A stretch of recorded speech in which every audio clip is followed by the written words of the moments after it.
Olá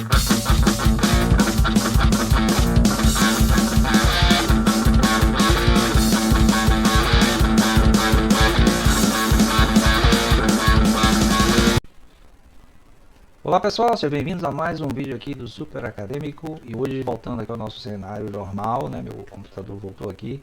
E aí podemos pegar e fazer os vídeos com pelo menos a qualidade que a gente tinha antes, né? O ideal seria a gente conseguir melhorar a qualidade com câmeras e microfones novos. Mas eu preciso da sua ajuda no Apoia-se para isso. Então dê uma olhada aí no Apoia-se, apoia o canal para a gente poder melhorar esse equipamento. Hoje a gente vai continuar com a playlist do Habermas, né? O discurso filosófico da modernidade. Quem está acompanhando aí, estamos ainda no capítulo 1. Esse é o episódio 6, acho que é 6. Estamos ainda no capítulo 1, mas já estamos perto de terminar. O capítulo 1. Imagina. 6, talvez não chegue nem aí. Talvez 6, 7.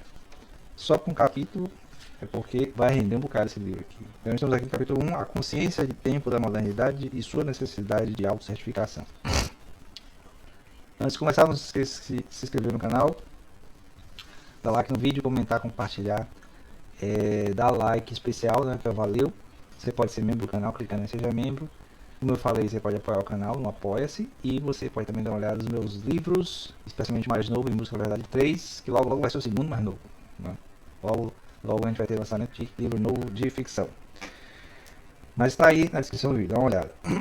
Então a gente chegou aqui nessa subseção aqui, subseção 3, do excurso, né? Que é o excurso sobre as teses de filosofia da história de Benjamin, que também era da escola de Frankfurt. Então ele começa aqui falando Hegel, né? Um dos principais representantes da filosofia moderna contemporânea, né?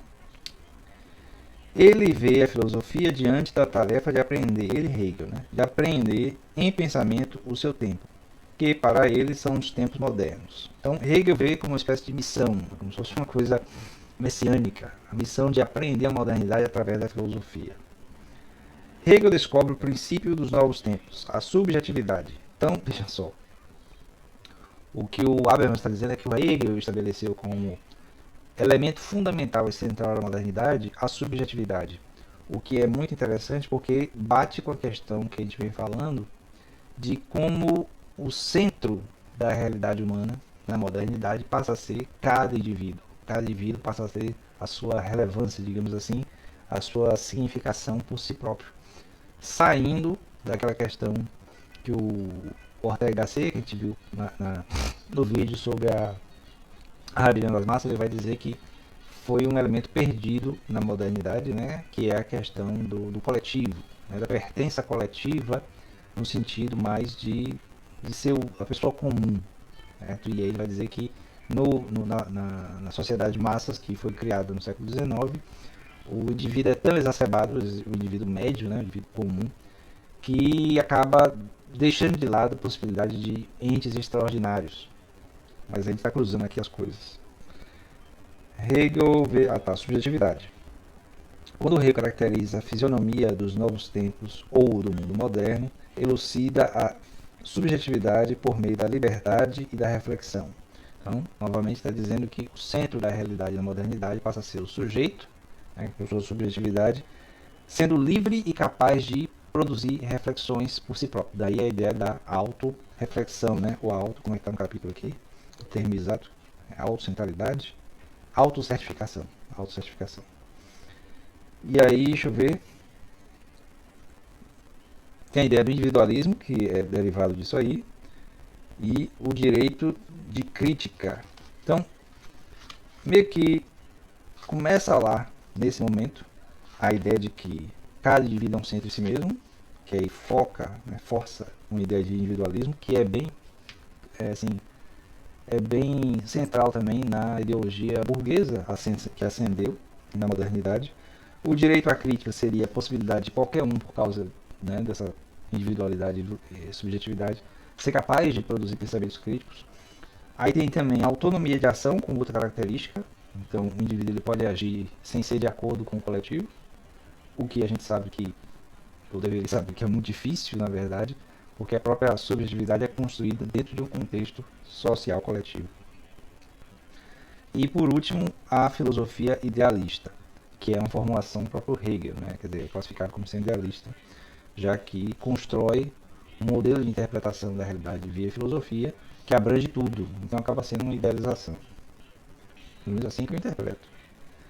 Os acontecimentos chaves históricos para o estabelecimento do princípio da subjetividade são a Reforma, o Iluminismo e a Revolução Francesa. Então, então por que esses elementos são fundamentais para a construção dessa subjetividade moderna?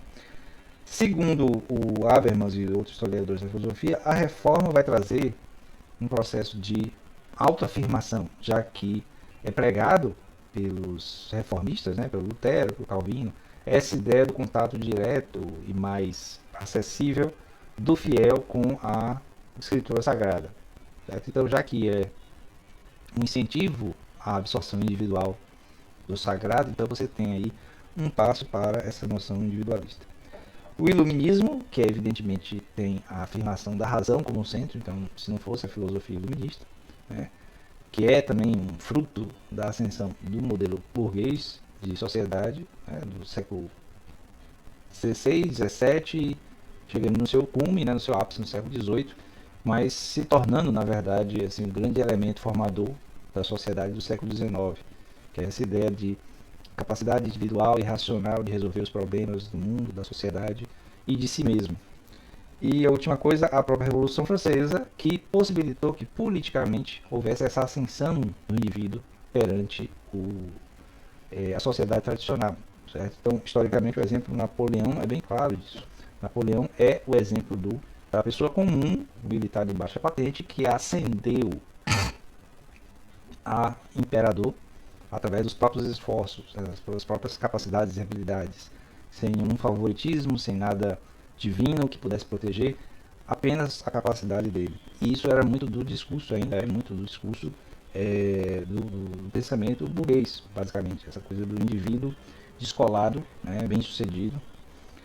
Isso, de certo modo, vai dar origem ao raciocínio da meritocracia, né, que é muito usado pelo pensamento liberal para justificar os modelos socioeconômicos, né, e políticos que são genericamente vigentes na maioria dos países atualmente. E aqui tem o princípio da subjetividade determina as manifestações da cultura moderna. Aqui eu marquei o quê? Ah, tá, eu marquei eu, né, como se fosse assim, uma espécie de exemplo.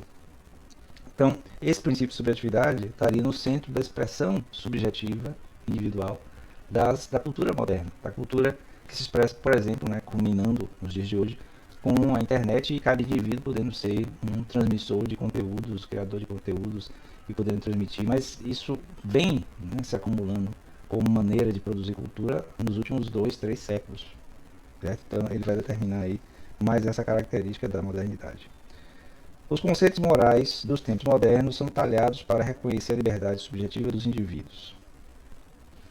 Eu e outros contratos. Eu chamei a atenção para o fato a própria modernidade também ter criado, junto com essa questão subjetiva do individualismo, um modelo de contrato social, né, que permite a convivência entre indivíduos que seriam tão relevantes quanto o outro. Então não haveria hierarquia nesse sentido. Pelo menos é o sonho e o desejo da própria Revolução Francesa, né? Eliminando as hierarquias e possibilitando que cada indivíduo possa viver e ascender livremente. Fundam-se, por um lado, no direito do indivíduo de discernir como válido o que ele deve fazer. Por outro, fundam-se na exigência de que cada um persiga os fins do bem-estar particular em consonância com o bem-estar de todos os outros. Quer dizer, basicamente, o fundamento do contrato, né? Que aí tem o Rousseau como um dos maiores representantes dessa noção de contrato, como sendo algo que supera as determinações sobrenaturais, as determinações que são fora do âmbito humano. Então tudo é resolvido através da razão, né, e do consenso. É típico do próprio Habermas, inclusive, com a razão comunicativa.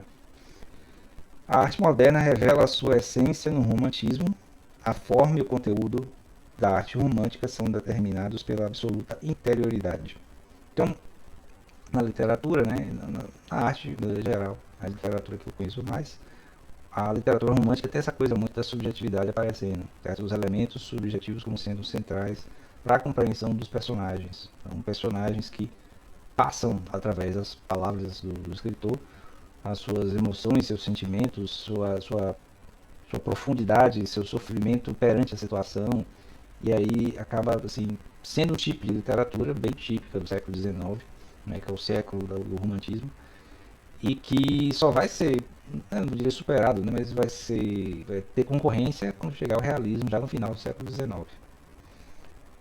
Essa coisa da interioridade é muito forte no romantismo.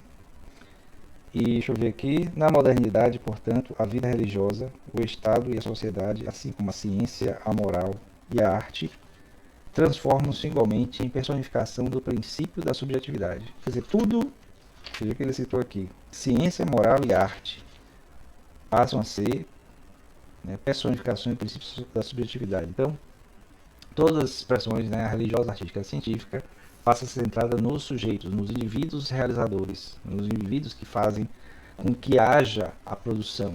Não que antes não houvesse, mas a própria ideia de autoria, né, que Foucault também trabalha, é, move um pouco disso. Então, antes não havia essa grande preocupação de ser o realizador, né, o indivíduo realizador. Com a ascensão desse pensamento, desse modo de pensar moderno, é que surge essa construção da autoria do que é descoberto, do que é realizado, do que é criado. Ao fundar a possibilidade, ao fundar a possibilidade do conhecimento objetivo, do discernimento moral e da avaliação estética, a razão crítica não se assegura suas próprias faculdades subjetivas e torna transparente a arquitetônica da razão, mas também assume o papel de um juiz supremo perante toda a cultura. Aí eu coloquei como comentário, só o sujeito pode. Então tudo fica focado no sujeito, né? O conhecimento objetivo, o discernimento moral, a avaliação estética, a razão crítica só são asseguradas pelas faculdades subjetivas, né? Só o sujeito pode elaborar, né, fazer essas elaborações em cima, né, sobre as questões correntes, seja na religião, seja na arte, seja na moral, aí nas leis, né? Deixa eu ver, de verdade, justiça e de gosto. Por um lado, essa esfera do saber se isolara totalmente da esfera da fé, e por outro, a das relações sociais juridicamente organizadas, assim como do convívio cotidiano. Coloquei um comentário aqui que eu não consigo ler. Pensar isso. Tá. Então pensar sobre as esferas do saber, a esfera da fé, as relações sociais e o convívio cotidiano. Quer dizer, o que ele está concluindo aqui nesse terceiro subseção aqui é que tanto o saber quanto a fé, quanto as relações sociais e o convívio cotidiano passam a ser vistos a partir desse ponto de vista subjetivo, né, subjetivista, né, centrado no sujeito. Bom, eu não vou passar para a próxima subseção, que aí eu já fecho o próximo episódio com essa subseção 4 e termino o capítulo 1 finalmente. Para não começar uma coisa e depois não terminar. Então é isso, eu vou ficando por aqui nesse episódio de hoje do discurso filosófico da modernidade do Julian Habermas.